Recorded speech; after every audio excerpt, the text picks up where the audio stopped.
My name is Linda, and I'm 32 years old. Last Christmas, I thought I was finally going to have the perfect family dinner where I could share some amazing news. I'd just gotten engaged to the love of my life, David, and received a promotion at work that I'd been working toward for 3 years. I was so excited to tell my family, thinking maybe this time, just maybe my mom would finally be proud of me. But instead, what happened that night changed everything between us forever. And honestly, it was probably the best thing that could have happened to me. Before I dive into what went down that Christmas evening, I'd love to know where you're watching from. Drop your location in the comments below, and don't forget to hit that like button and subscribe if you want to hear more stories like this one. Trust me, what my mother said next will shock you, but my response shocked her even more. Growing up, I was always the middle child in a family where being middle meant being invisible. My older brother Michael was the golden boy, the one who could do no wrong in my mother Patricia's eyes. He's a doctor now, and she never lets anyone forget it. My younger sister Karen was the baby, the precious little princess, who got away with everything and grew up to become a successful lawyer. And then there was me.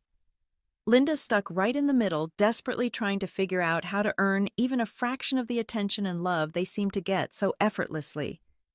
From the time I was old enough to understand family dynamics, I knew I had to work twice as hard for half the recognition.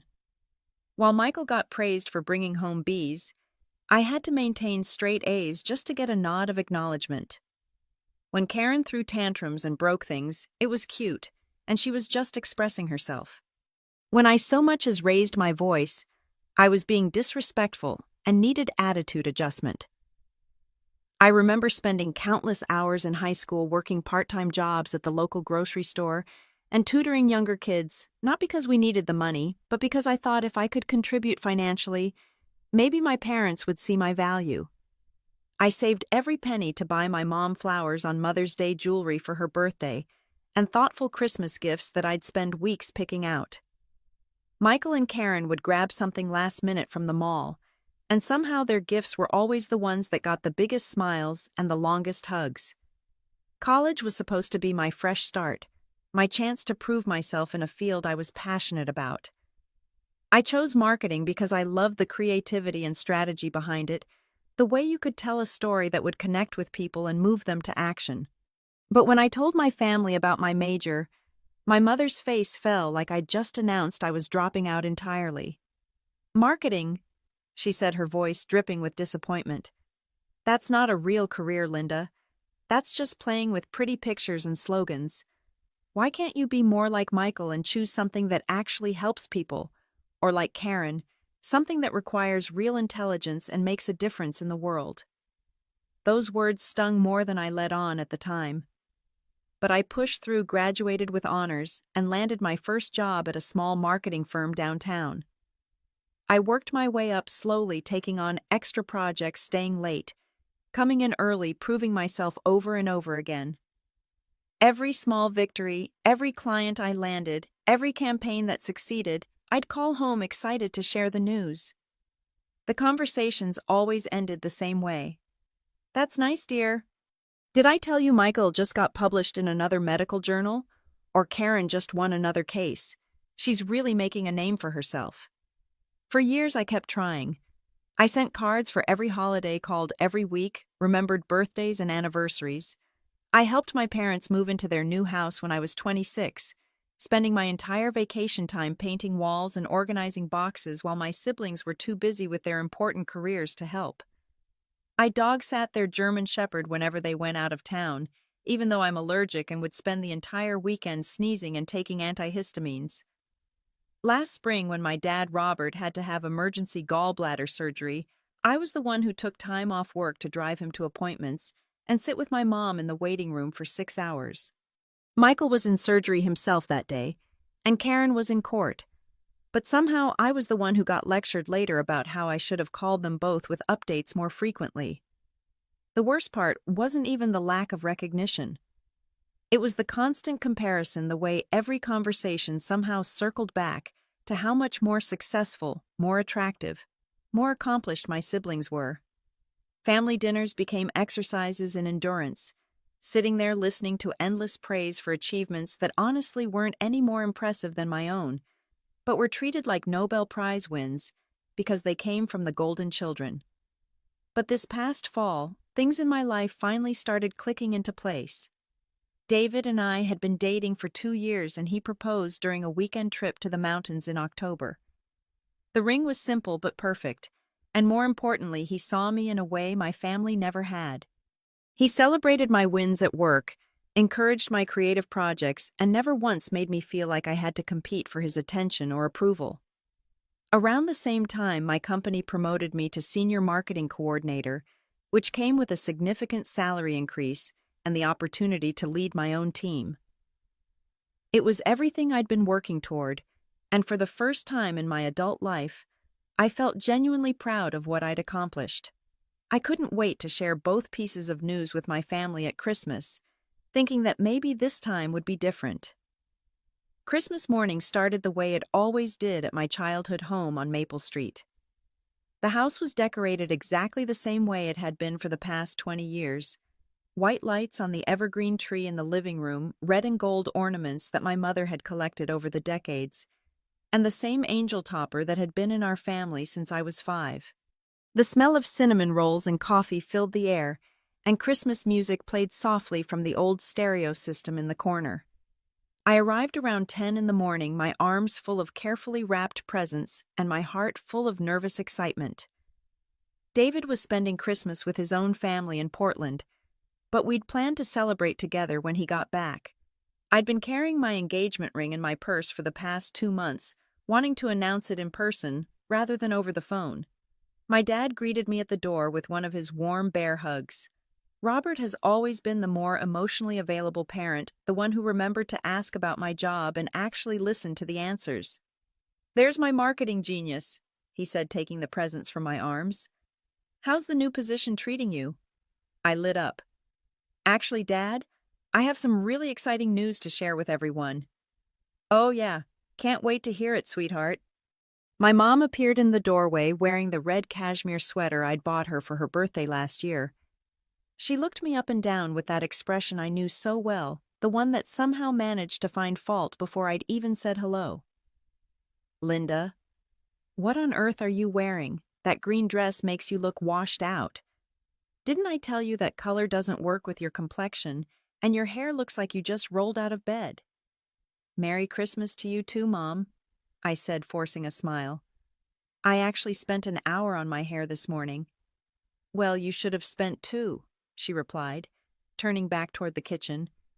"Karen looks absolutely stunning in her new navy suit. You should ask her where she shops." My sister Karen was already in the living room, looking indeed gorgeous in a tailored navy outfit that probably cost more than my monthly rent. She worked for a prestigious law firm downtown and had the wardrobe to match. Michael was sitting on the couch in his expensive watch and designer sweater, scrolling through his phone and checking messages from the hospital. "Look who finally decided to show up," Karen said with a smirk. "We've been waiting to start presents." "I'm literally 5 minutes late because I stopped to get gas," I replied, but nobody seemed to be listening. The gift exchange went exactly as I'd expected. Michael gave everyone gift cards he'd obviously picked up at the last minute, but they were expensive ones from high-end stores, so Mom gushed about how thoughtful and generous he was. Karen had bought our parents a weekend getaway to some fancy spa resort, which earned her 20 minutes of praise and excited planning conversations.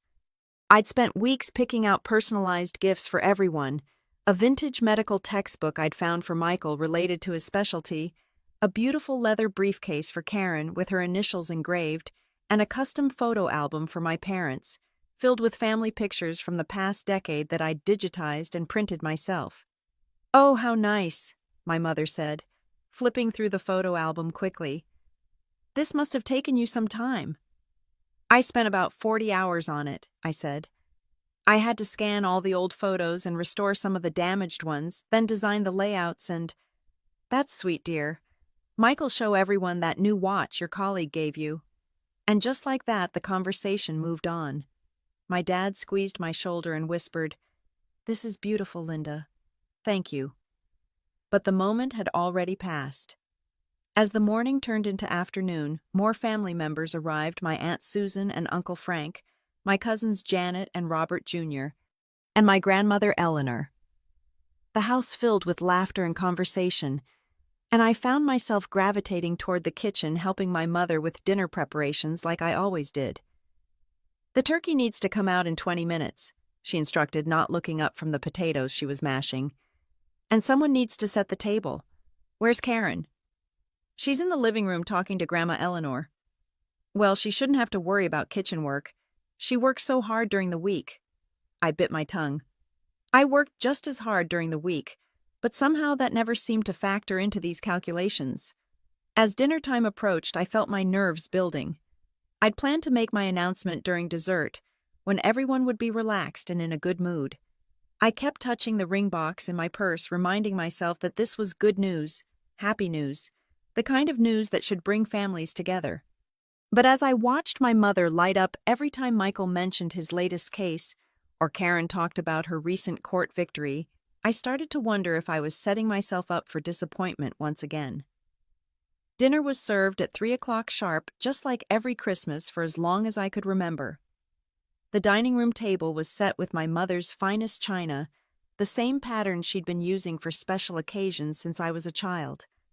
Grandma Eleanor sat at one end, my father at the other, and the rest of us filled in the sides, according to an unspoken hierarchy that somehow always put me between my youngest cousin and the empty chair where my grandfather used to sit.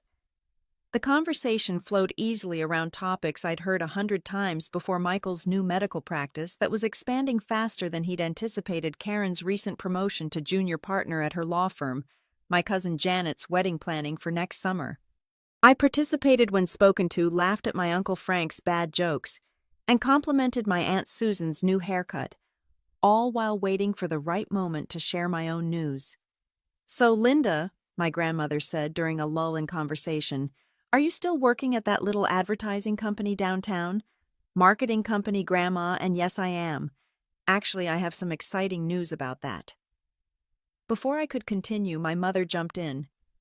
"Linda thinks making pretty pictures for businesses is the same as having a real career.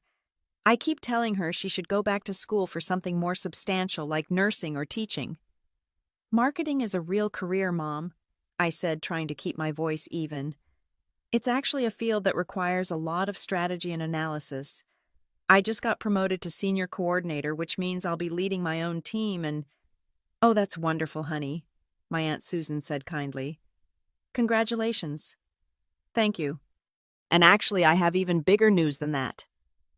I reached into my purse and pulled out the small velvet box, my heart pounding so hard I was sure everyone could hear it. This was it, the moment I'd been planning for weeks. "David proposed," I announced, opening the box to reveal the beautiful solitaire ring inside. "We're engaged."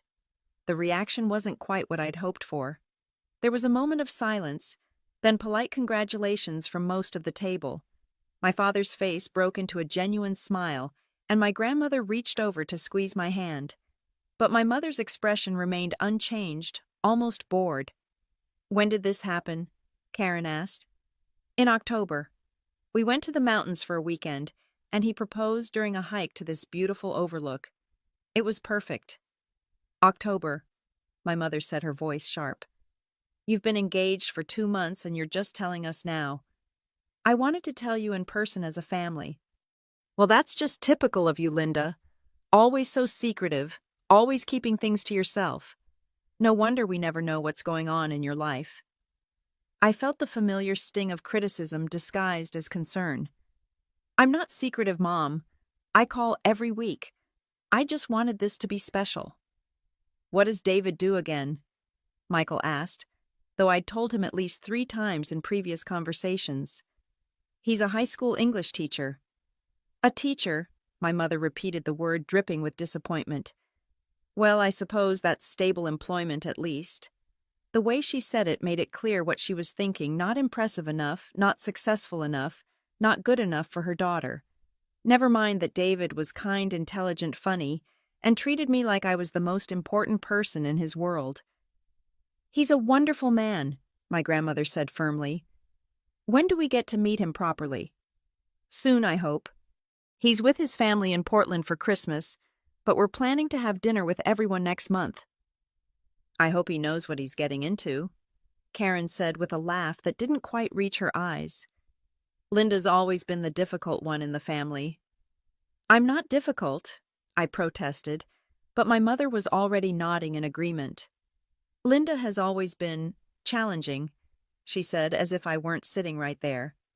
She's never quite figured out how to make things easy on herself or anyone else.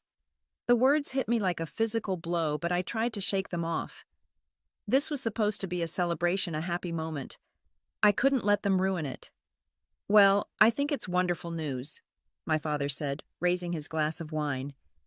To Linda and David, may you be very happy together. A few people raised their glasses half-heartedly, but the moment felt forced and awkward. The conversation quickly moved on to other topics, and I found myself sitting there with the ring box still in my hands, feeling smaller and more insignificant than ever. As dessert was being served, my mother launched into a detailed account of Michael's latest professional achievements.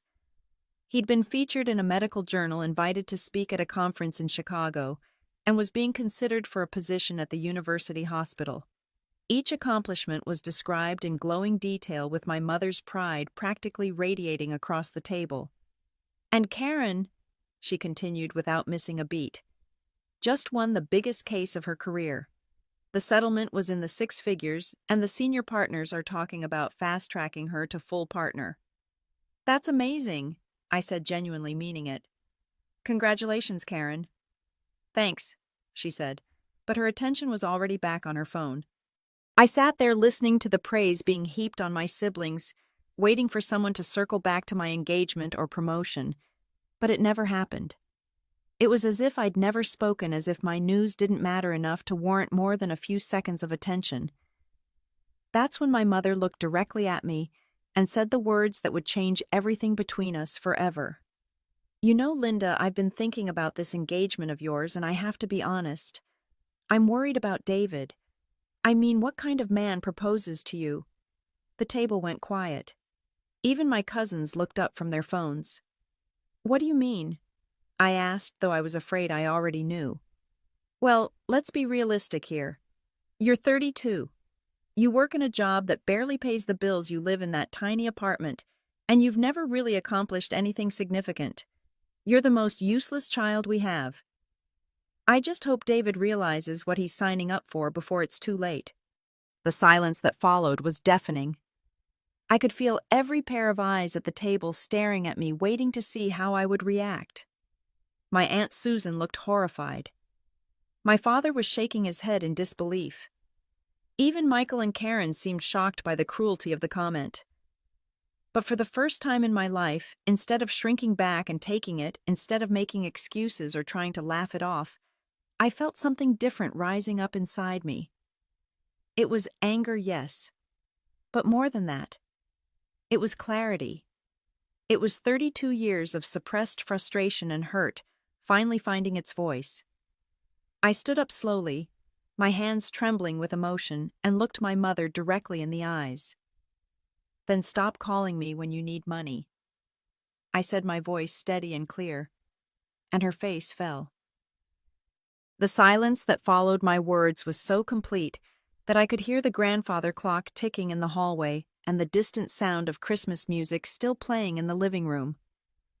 My mother's face went from confident superiority to something I'd never seen before, genuine shock mixed with what looked like panic.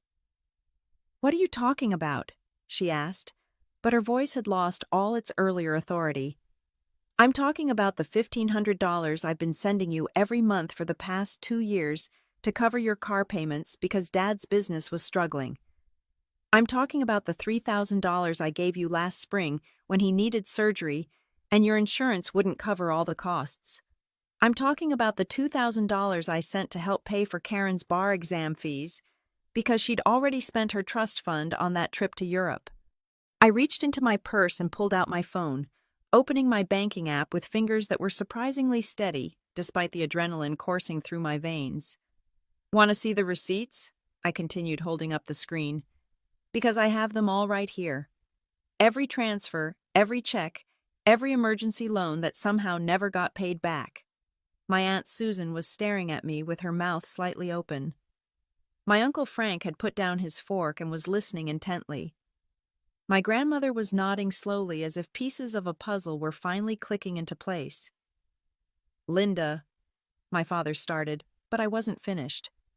"Remember last Christmas when Michael's student loans went into default because his new practice wasn't bringing in enough money yet? Who do you think paid those off?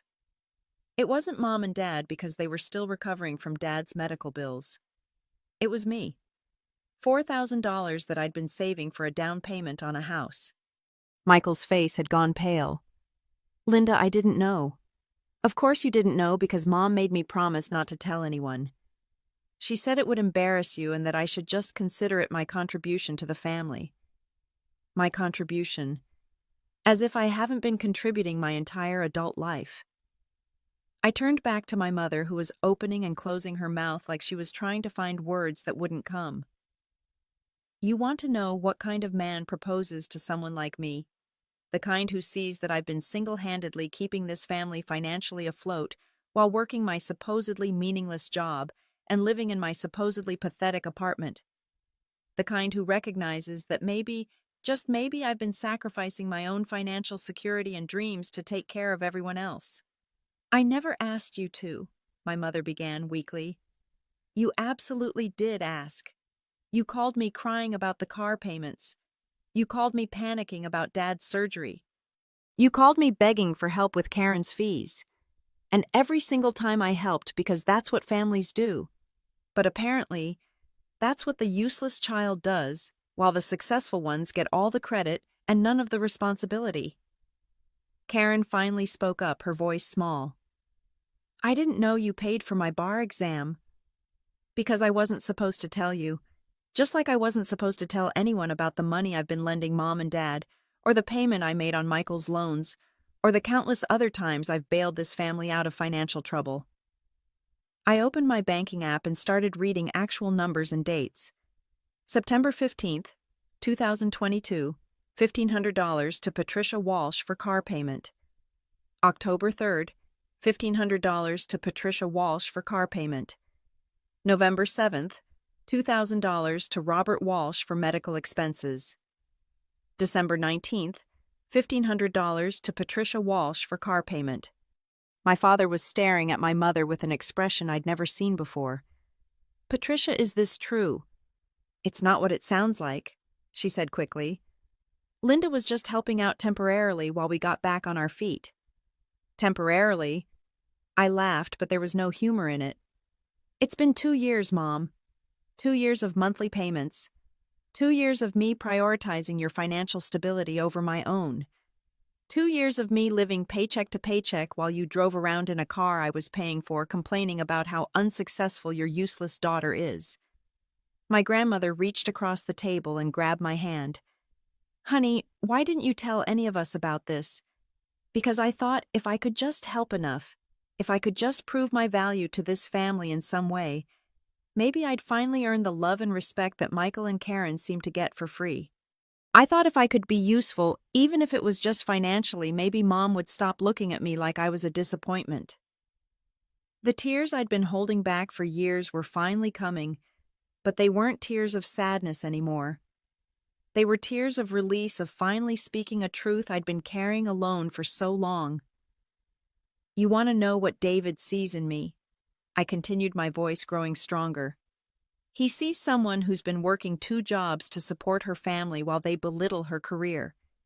He sees someone who's been giving up her own dreams and financial goals to make sure everyone else in her family is okay. He sees someone who's been the real backbone of this family while being treated like she's worthless." Michael was shaking his head. "Linda, I had no idea. If I'd known you were the one who paid off my loans..." "You'd what?" "You'd have treated me with basic respect. You'd have defended me when Mom made her snide comments because that's all I ever wanted. Not gratitude, not praise, just basic human decency." I turned to Karen, who was staring down at her plate. "And you? Do you have any idea how many times I've covered for you? Not just financially, but in every other way. When you were too hungover to help Mom move. Who do you think spent her weekend packing boxes? When you were too busy to visit Dad in the hospital, who do you think sat with him for hours? Linda, my father said quietly. I'm so sorry. I had no idea your mother was asking you for money. Because she made me promise not to tell you. She said it would hurt your pride, and that as the most financially stable one, it was my responsibility to help. Funny how I went from being the most useless to the most financially stable depending on what she needed from me. My mother finally found her voice again. You're being dramatic, Linda. Families help each other. That's what we do. No, Mom. What families do is support each other emotionally and treat each other with respect. What you do is take my money while telling everyone how worthless I am. What you do is use me as a financial safety net while treating me like an embarrassment. I stood up and pushed my chair back from the table. Well, congratulations. You're about to find out exactly how useless I really am, because as of today, the Bank of Linda is permanently closed. The aftermath of my revelation was immediate and chaotic. As soon as I announced that I was done being the family's financial safety net, multiple conversations erupted around the table simultaneously. My Aunt Susan was demanding to know how long this had been going on. My Uncle Frank was asking my father if he knew about the money. My grandmother was looking at my mother with an expression of deep disappointment. Linda, wait, my mother said, standing up as I gathered my purse and coat. Let's talk about this privately. There's no need to air our family business in front of everyone. Our family business, I turned back to face her. You mean the family business where you humiliate me in front of these same people every chance you get? The family business where you announce to everyone that I'm the most useless child you have? I think they're entitled to know the truth about how this family really operates. You're being vindictive, she accused, but her voice was shaking. I'm being honest. For the first time in my adult life, I'm being completely honest about what's been happening in this family. And if that makes you uncomfortable, maybe you should ask yourself why. My cousin Janet spoke up from across the table. Linda, are you serious about the money? You've really been supporting them financially? Dead serious. I can show you bank statements going back years if you want proof. My father was staring at my mother with a mixture of confusion and anger. Patricia, we need to talk. Right now. Not in front of everyone, she hissed. Why not? You had no problem discussing Linda's failures in front of everyone. You had no problem announcing to the entire table that she's useless. So why is it suddenly inappropriate to discuss the truth? Michael finally spoke up, his voice quiet. Linda, about my student loans, I genuinely didn't know. I thought Mom and Dad had helped me out. I know you didn't know, I said, and I meant it. None of you knew because I was specifically told not to tell you. But Michael, can I ask you something? In all the years we've been adults, have you ever once asked me if I needed help with anything? Have you ever inquired about my finances, my career struggles, my personal life beyond the bare minimum? He was quiet for a long moment. No, he finally admitted. I guess I assumed you were doing fine. You assumed I was doing fine because it was easier than actually paying attention to my life. Just like it was easier for Karen to assume someone else would handle the family emergencies, and easier for Mom to assume I'd always be there to bail everyone out while she criticized everything about me. Karen finally looked up from her plate. I don't understand why you didn't just say no if you didn't want to help. Because I did want to help, I exclaimed. I wanted to help because I love this family despite everything. I wanted to help because I thought maybe if I proved my value in some tangible way, I'd finally be treated like I mattered. But I see now that no amount of financial support was ever going to change how you all see me. My grandmother cleared her throat, and the room went quiet. When Eleanor Walsh spoke, people listened. She'd been the matriarch of our family for as long as I could remember, and her opinion carried weight with everyone. Patricia, she said, her voice stern in a way I rarely heard, I am deeply disappointed in you. This young woman has been sacrificing her own financial security to help this family, and you've been treating her like she's worthless. That's not just ungrateful. It's cruel. Mother, you don't understand the whole situation, my mom started. I understand enough. I understand that Linda has been working 2 jobs to support herself, and apparently half this family while you've been telling everyone who'll listen that she's not good enough. I understand that she just announced her engagement, which should be one of the happiest moments of her life, and instead of celebrating with her, you used it as an opportunity to tear her down. The room was silent except for the sound of my mother's rapid breathing. I'd never seen her called out so directly by her own mother before. And another thing, my grandmother continued. I've watched this girl grow up, and she's never been anything but kind, generous, and hardworking. If she's the most useless child you have, Patricia, then you have no idea how to measure a person's worth. My Aunt Susan nodded emphatically. I have to agree with Mom. Linda, I had no idea you were dealing with all of this. I always wondered why you seemed so stressed during family gatherings. I wasn't stressed, I said quietly. I was exhausted. Emotionally, financially, physically exhausted from trying to be enough for a family that had already decided I never would be. My mother made one last attempt to regain control of the narrative. Linda, you're making this sound much worse than it is. We're family. We help each other. And I never said you were worthless. You said I was the most useless child you have. In front of everyone. After I just told you I was engaged. What exactly would you call that? She opened her mouth, but no words came out. You know what, Mom? It doesn't matter anymore. I'm done trying to earn your approval. I'm done sacrificing my own happiness and financial security for people who don't even see me as a real person. I'm done being the family's safety net while being treated like the family disappointment. I walked toward the door but turned back one more time. My wedding is going to be beautiful. David and I are going to build a wonderful life together. And we're going to do it without the constant criticism and emotional manipulation that I've been accepting as normal for the past 32 years. Anyone who wants to be part of that life with respect and kindness is welcome. Anyone who doesn't can keep my phone number for emergencies, but don't expect me to answer. And with that, I walked out of my childhood home, leaving behind a table full of shocked faces and a mother who was finally experiencing what it felt like to be the one left speechless. The week following Christmas was unlike anything I'd ever experienced. My phone started ringing before I even made it home that evening, and it didn't stop for days. But for the first time in my adult life, I wasn't answering every call immediately. I wasn't dropping everything to manage other people's emotions or solve their problems. David had flown back from Portland 2 days early when I called him crying from my car in my parents' driveway. He found me sitting on my couch at 11 o'clock that night, still in my Christmas dress, staring at my phone as it buzzed with incoming calls and text messages. I can't believe I actually did that, I kept saying. I can't believe I finally said all of that out loud. I can, he said, pulling me close. I've been waiting for you to stand up to them for 2 years. I just didn't want to push because I knew you had to get there on your own. But what if I was wrong? What if I was too harsh? Linda, he said gently, you've been paying your mother's car payment for 2 years while she told people you were useless. There's no universe in which you were too harsh.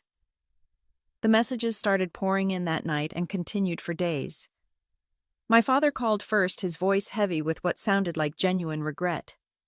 Linda, honey, I had no idea your mother was asking you for money. I'm so sorry. If I'd known... Dad, it's not just about the money.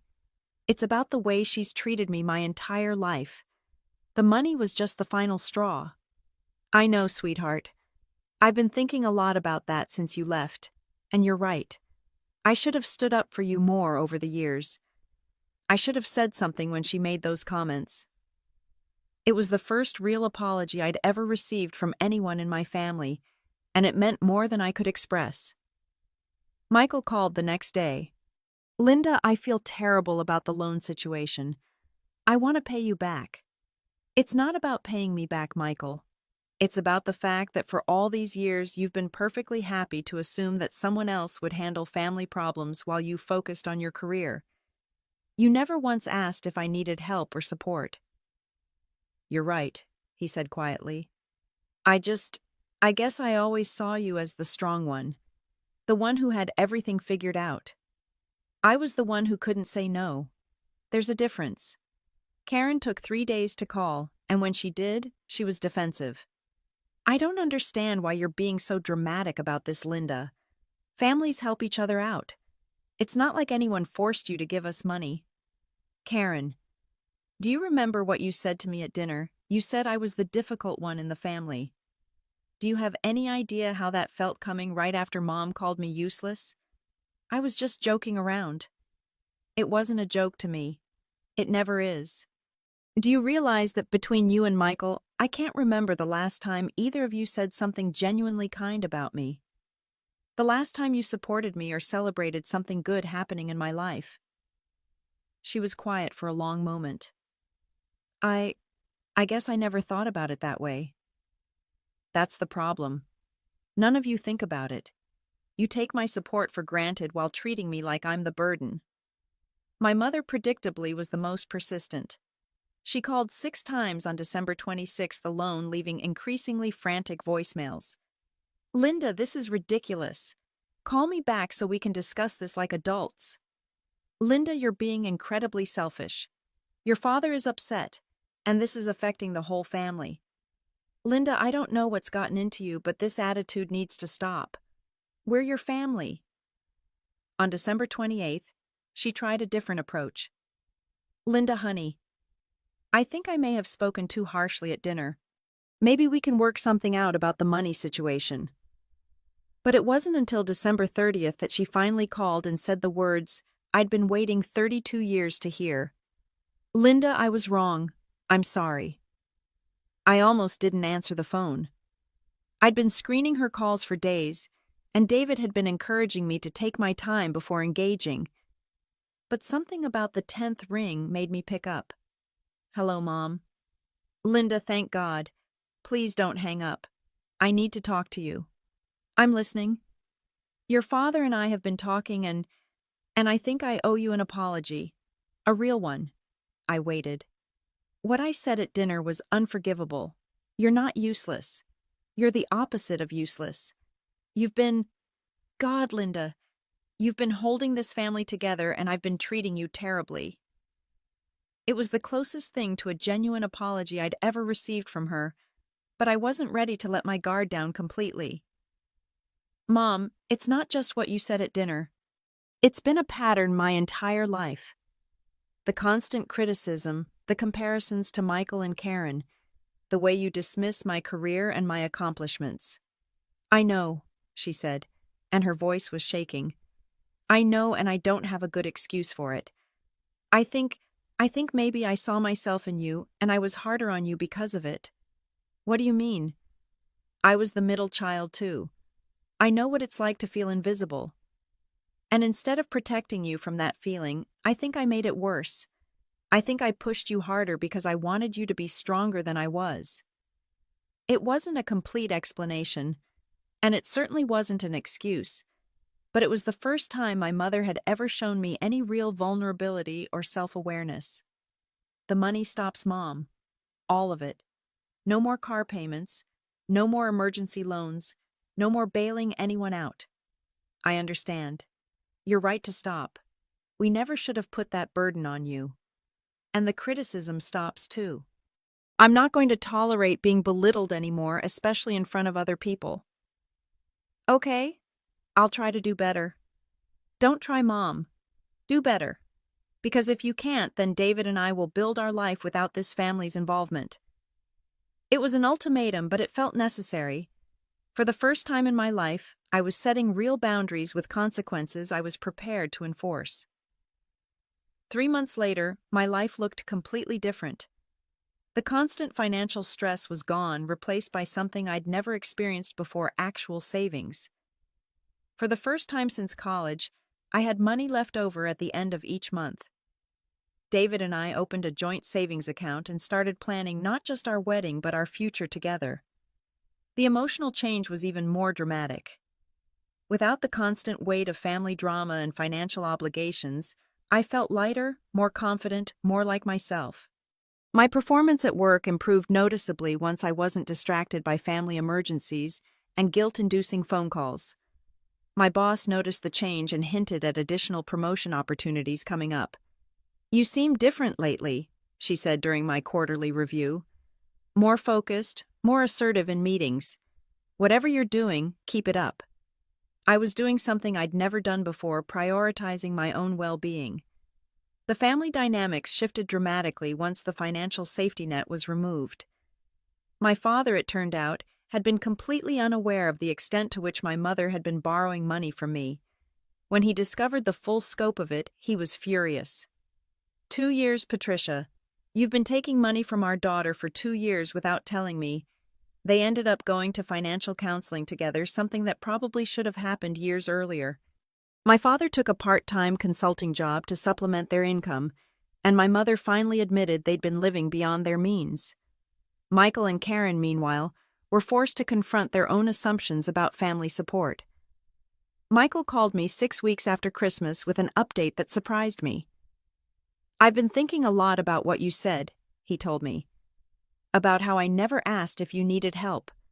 And you're right. I was so focused on my own problems that I never considered you might have your own. I appreciate you saying that. I want to do better. And I want to start by asking, is there anything you need help with, anything I can do to support you?" It was such a simple question, but it was the first time any of my siblings had ever asked it. We ended up having a 2-hour conversation about my career goals, my relationship with David, and my plans for the future. For the first time in our adult lives, Michael seemed genuinely interested in my life as a person, rather than just as a family obligation. Karen took longer to come around. She was still defensive about the money situation, and seemed to view my boundary setting as a personal attack rather than a necessary change. But even she eventually started to shift her perspective, especially after a conversation with our grandmother. Eleanor had apparently given both of my siblings quite the talking to about their treatment of me over the years. "Your sister has been sacrificing for this family while you two were building your careers," she told them. "The least you can do is treat her with the respect she deserves." My relationship with my mother remained the most complicated. She was clearly trying to change her behavior, but decades of ingrained patterns don't disappear overnight. She'd catch herself mid-criticism and apologize, or make an effort to ask about my work in a way that didn't sound dismissive. It felt forced at first, but gradually it started to feel more genuine.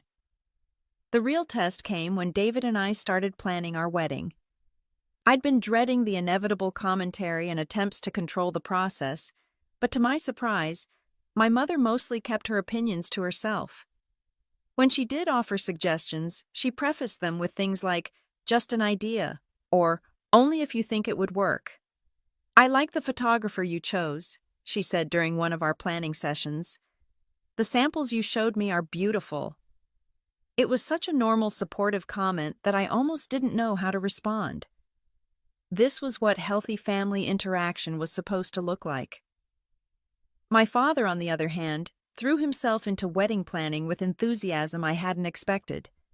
He offered to help with costs, insisted on walking me down the aisle, and spent hours researching venues and vendors with me. It was as if he was trying to make up for years of standing by while my mother criticized me. "I'm so proud of you," he told me one afternoon as we sampled cakes at a bakery downtown. "Not just for standing up to your mother and for building such a good life for yourself. David's a lucky man." Coming from my father, those words meant everything. The biggest surprise was how many other family members reached out to support me once they learned the full story. My Aunt Susan started calling regularly just to check in. My cousin Janet asked if she could help with wedding planning.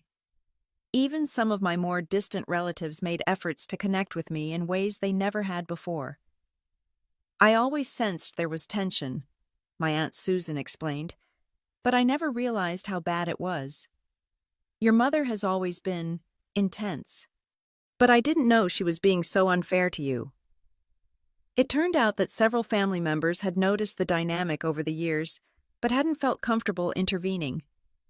My Christmas outburst had given them permission to address what they'd been seeing, but ignoring. The most meaningful change was in my relationship with David's family. Without the constant drain of my own family's drama, I was able to invest more emotional energy in building relationships with his parents and siblings. They welcomed me with an openness and warmth that I'd never experienced, and for the first time I understood what healthy family dynamics actually looked like. "Your family is so normal," I told David after a Sunday dinner with his parents where no one criticized anyone, and everyone seemed genuinely happy to be together. "Yours can be too," he said. "It just takes time and boundaries." He was right. Slowly, carefully, with clear expectations and consequences, some of my family relationships were beginning to heal. Not all of them, and not completely, but enough to give me hope that the future could be different from the past. 6 months after that Christmas dinner, David and I were married in a small ceremony at a historic inn about an hour outside the city. The guest list was carefully curated, including only people who had shown genuine support for our relationship and respect for both of us as individuals. My father walked me down the aisle with tears in his eyes. My grandmother sat in the front row, beaming with pride. My mother was there too, dressed beautifully and behaving perfectly, but I could see the effort it was taking her to hold back her usual commentary. Michael and Karen both attended, and even seemed genuinely happy for us. But the people who mattered most were the ones who had supported me unconditionally, David's family who had embraced me from the beginning. My Aunt Susan and cousin Janet, who had become real sources of emotional support, and my longtime friends who had watched me struggle with family dynamics for years and were thrilled to see me finally standing up for myself. "You look radiant," my grandmother whispered as she hugged me after the ceremony. "Not just beautiful, but truly happy. That's what I've been waiting to see." During the reception, my father gave a speech that brought me to tears. "Linda has always been the heart of our family," he said, "even when we didn't appreciate her properly. She's kind, generous, hardworking, and loyal to a fault. David, you're not just marrying a wonderful woman. You're marrying someone who will move heaven and earth for the people she loves. I just hope you never take that for granted the way some of us have." It was his public acknowledgement of the years of imbalance, and it meant everything to me. Even my mother managed to say something appropriate during her brief remarks. "Linda, I'm sorry it took me so long to see what an amazing daughter I have. I hope you and David build a beautiful life together." It wasn't a complete repair of our relationship, but it was progress. The most important moment of the day, though, came during our first dance. As David and I swayed to music in front of all the people who truly cared about us, I realized that I felt something I'd never felt before at a family gathering, completely, genuinely happy. "No regrets," David whispered in my ear. "None," I said, and I meant it completely. The months that followed were a revelation. Marriage to David was everything I'd hoped it would be, and more. We bought a house together using the money I'd been able to save once I stopped subsidizing my family's lifestyle. We traveled, we entertained friends, we built traditions that were ours alone. My career flourished in ways I'd never imagined possible. Without the constant emotional drain of family drama, I had energy to invest in my work that I'd never had before. I led successful campaigns, built strong relationships with clients, and earned the promotion my boss had hinted at. The girl who had been called useless was now running her own department. Some family relationships continued to improve gradually. My father and I developed a genuine friendship, talking regularly about everything from work to books to his new hobby of woodworking. Michael made real efforts to be present in my life, calling to check in and even asking for my advice on personal matters. My grandmother became one of my closest confidants, someone I could talk to about anything without fear of judgment. My relationship with my mother remained complicated but functional. She still struggled with her tendency to criticize, but she caught herself more often and made real efforts to be supportive. When I told her I was considering going back to school for an MBA, she surprised me by saying, That sounds like a wonderful opportunity. You'd be excellent at that. It wasn't the enthusiastic support I might have gotten from Michael or Karen, but it was respectful and encouraging, which was more than I'd ever expected from her. Karen and I found a cordial but distant equilibrium. We were polite at family gatherings and exchanged pleasantries, but we never developed the close relationship I'd hoped for. That was okay, though. I'd learned that not all family relationships can be fixed, and that's not necessarily a reflection of personal failure. The most profound change was internal. For the first time in my adult life, I wasn't constantly seeking approval or trying to prove my worth. I knew who I was, what I'd accomplished, and what I brought to my relationships. David's love and respect had shown me what it felt like to be valued for who I truly was, and I'd learned to value myself the same way. One evening, almost a year after our wedding, David and I were having dinner when my phone rang. It was my mother, which wasn't unusual by then, but something in her voice was different. "Linda, I need to tell you something," she said. "Your father and I were at the grocery store today, and I ran into Mrs. Henderson from down the street. She was asking about you, and I found myself telling her about your promotion and your new house and how proud I am of you. And then I realized, I don't think I've ever actually told you that." "Told me what, Mom?" "That I'm proud of you. That I've always been proud of you, even when I was too stubborn or too focused on what I thought success should look like to admit it. You're an incredible woman, Linda. You're kind and strong and successful and generous, and I'm sorry it took me so long to say that out loud."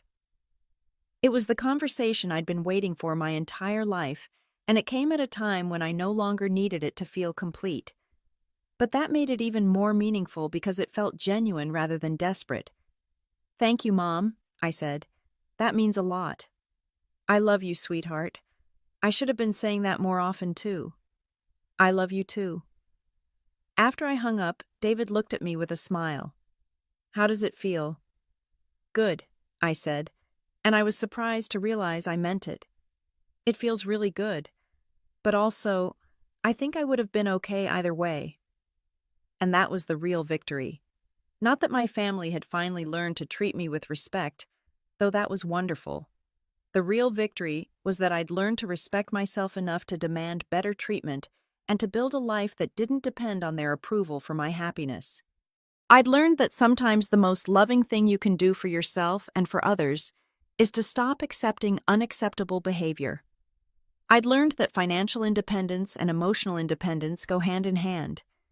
Most importantly, I'd learned that the family you choose can be just as important as the family you're born into, and that surrounding yourself with people who see your worth doesn't make you selfish.